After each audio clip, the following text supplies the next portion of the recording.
V týchto dňoch si mnoho Trenčanov pripomína významný deň oslobodenia nášho mesta spod hrôz druhej svetovej vojny. Dnes na znak úcty obetiam týchto udalostí prišlo položiť k pamätníku na Brezine aj niekoľko vojenských veteránov. 68. výročie oslobodenia mesta Trenčín sme si pripomínali 10. apríla v lesoparku Brezina pri pamätníku padlým vojakom a obetiam druhej svetovej vojny. Ja sa zúčastňujem pamiatky oslobodenia Trenčína vlastne každý rok.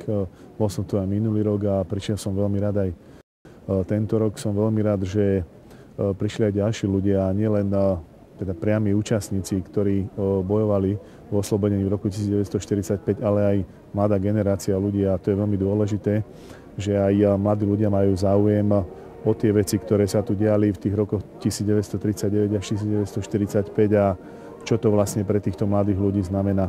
Ja už asi každoročne chodievam na tieto oslavy a myslím si, že každý národ by si mal pripomenúť históriu a najmä takúto históriu, ktorá nás oslobodila.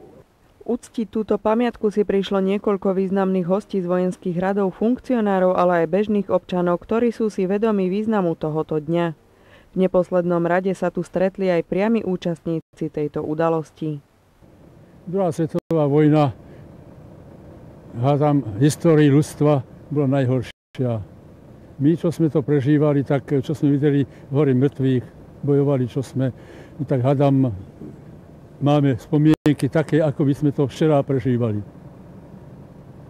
Je to pomaly 70 rokov, teda 68, pravda, pomaly 70 rokov, ale hrozné to bolo, no.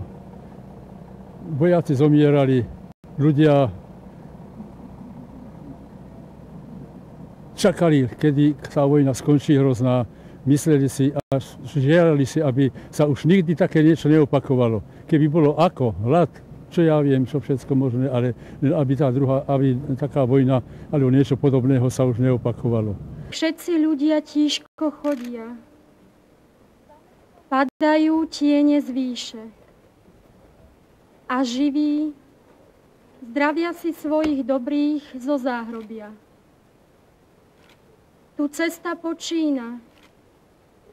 Tu všetko dávno zapadlo. Kto si kráča alejou, má pohľad kalný.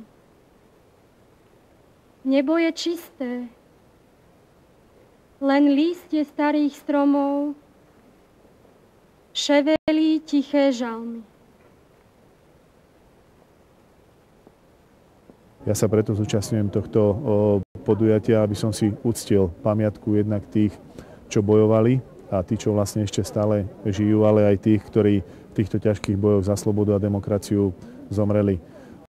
Patrí im nielen teda odo mňa, ale od tých všetkých, ktorí sa tu dnes zúčastnili tejto pietnej spomienky. Patrí vlastne vďaka všetkým tým, ktorí naozaj v tých rokoch 1939 až 1945 bojovali. Je podľa vás dôležité pripomínať si tieto udalosti? Rozhodne a vítam hlavne, že zo škôl tu prichádzajú už aj deti a mladí ľudia.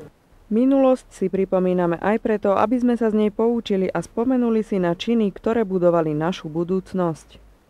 Druhá svetová vojna však mala aj svoju druhú tvár.